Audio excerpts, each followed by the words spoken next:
इस सीरीज की शुरुआत में एक बॉर्डर पर एक आर्मी मैन को दिखाया जाता है, जिससे मिलने उनका वकील आता है और वो कहता है कि तुम्हारे पिता की तबीयत काफ़ी ख़राब है, जिससे वो घर जाने के लिए अपनी सारी यहाँ की जिम्मेदारी अपने दोस्त को सौंप देता है।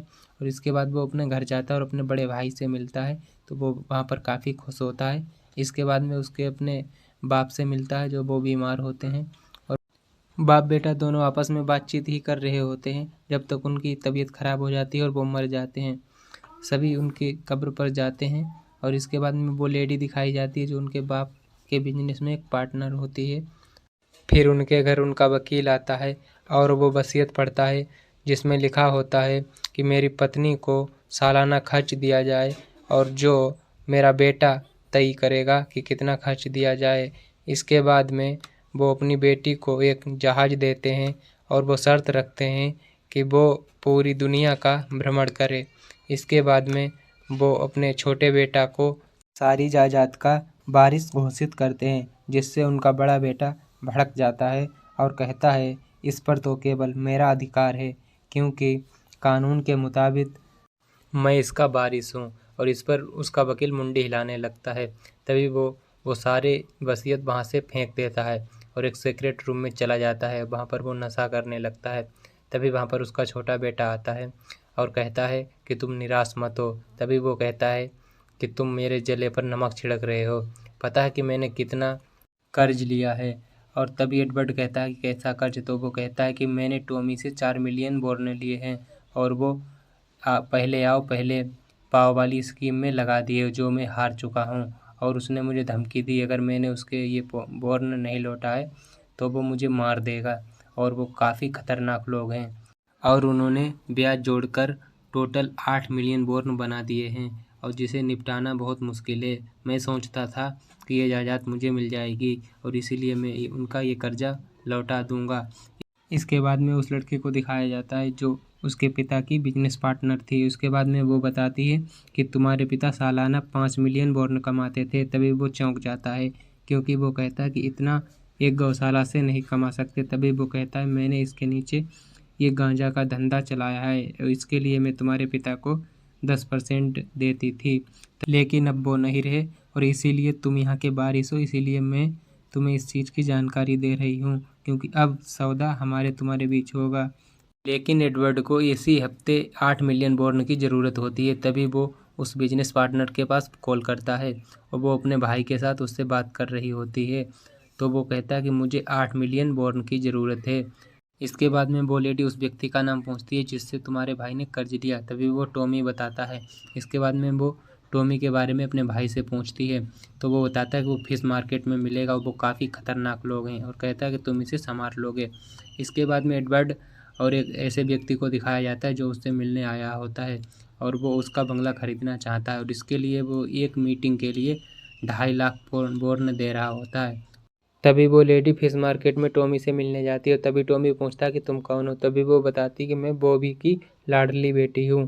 तभी वो कहता है कि मैं बॉबी की इज्जत करता हूँ। यहाँ के सभी लोग बॉबी की इज्जत करते हैं, क्योंकि गाइस बॉबी काफ़ी खतरनाक गैंगस्टर थे और वो इस समय जेल में बंद हैं। तभी टॉमी कहता है कि तुम हम दोनों के बीच में क्यों पड़ रही हो? तभी वो लेडी कहती है तुम लोगों के कारण मेरे बिजनेस में रुकावट आ सकती है और इसीलिए मैं ये सुलझाना चाहती हूँ। तभी वो लेडी उसे 4 मिलियन बोर्न देने को कहती है। तभी वो एक शर्त रखता है कि अगर वो मुर्गा डांस करे और अपने आप को गांडू गए तो मैं ये मान जाऊंगा। इसके बाद में उस बिजनेसमैन को दिखाया जाता है जिसने एडवर्ड को एक मीटिंग में बुलाया होता है और उसमें वो कहता है कि तुम अपना महल बेच लो और मैं इसके लिए आपको मुँह मांगी कीमत दूंगा। लेकिन एडवर्ड इस ऑफर को ठुकरा देता है। तभी वो बिजनेसमैन वाइन पीने के लिए कहता है, तो दोनों लोग वाइन पीते हैं और इसके बाद में मीटिंग समाप्त हो जाती है। तभी वो हेलीकॉप्टर से एडवर्ड को उसके घर छोड़ देते हैं और लेकिन इसके बाद एडवर्ड और उसके बिजनेस पार्टनर को दिखाया जाता है जो 4 मिलियन बोर्न इकट्ठे कर रहे होते हैं। तभी देखता है वो उसके कुछ पैसे गायब हैं। वो पैसे लेकर उसका बड़ा भाई एक बॉक्सिंग फाइट में लगा देता है, लेकिन वो उसे फ़ोन कर मना करता है कि तुम वो पैसे वापस ले लो, लेकिन वो नहीं मानता। तभी ये लोग उसी बॉक्सिंग फाइट में पहुंचते हैं। इसके बाद में उस लेडी का भाई जेकी इन लोगों को गार्ड को कुछ पैसे देकर अंदर बुलाता है और वहाँ पर ये लोग उस व्यक्ति से मिलते हैं जिससे उनके बड़े भाई ने कहने पर पैसे लगाए थे, लेकिन उसके काफ़ी गुंडा होते हैं और वो उसे उससे बात करने से रोक देते हैं, तो वो वहाँ पर काफ़ी निराश हो जाता है। इसके बाद में जैकी पता लगा लेता है कि ये व्यक्ति कभी भी फाइट में पैसा नहीं लगाता और गाइस एडवर्ड का भाई ये फाइट हार चुका था और ये सारे पैसे जा चुके थे, लेकिन वो लेडी अपने गुंडों को लेकर उस व्यक्ति के घर जाती है जहाँ पर उसने सारे पैसे रखे थे और वो उससे गुंडों को पिटवा कर वो सारे पैसे ले लेती है और इसके बाद में वो मना करता है कि तुमने ये किया।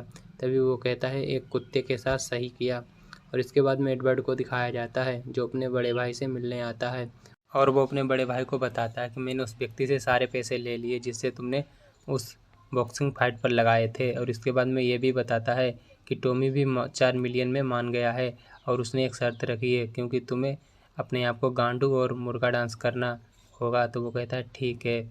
इसके बाद टॉमी एडवर्ड के घर आता है और वही मुर्गा वाला कॉस्ट्यूम लेकर आता है और उसको देता है, तो वो तैयार होकर आता है। वहाँ पर वो गाइस काफ़ी नशा कर लेता है और टॉमी के सामने आता है और मुर्गा डांस करता है, लेकिन टॉमी को वो डांस पसंद नहीं आता, तो वो काफ़ी उसके बड़े भाई की बेइज्जती करता है और उस पर काफ़ी चिल्लाता है। तो गाइस उसे उड़कर दिखाने को कहता है, तो वो उड़कर भी दिखाता है और कहता है कि ये कीड़े खाओ, यहाँ से दाना पड़े हैं और दाना बीनो। तो इस पर एडवर्ड भी भड़क जाता है और वो भी काफ़ी गुस्सा हो जाता है और वो गाइस वहाँ पर रोने लगता है और इसके बाद कहता है कि मुझे टॉयलेट लगी, मैं टॉयलेट के लिए जा रहा हूँ। तो वो कहता है ठीक है, टॉयलेट करके आओ।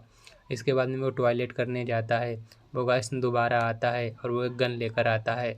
वो टॉमी का गाइस सर फोड़ देता है, वो ये कि गोली में टॉमी का सर फट जाता है और गाइस टॉमी की वहाँ पर मौत हो जाती है और टॉमी के साथ में आया एक लड़का पैसे गिर रहा होता है। तो गाइस टॉमी का बड़ा भाई काफ़ी खतरनाक गैंगस्टर है, तो गाइस वो अपने बड़े भाई का बदला कैसे लेगा, क्या ये लोग उसके बड़े भाई से बच पाएंगे? तो गाइस इसके लिए नेक्स्ट पार्ट जरूर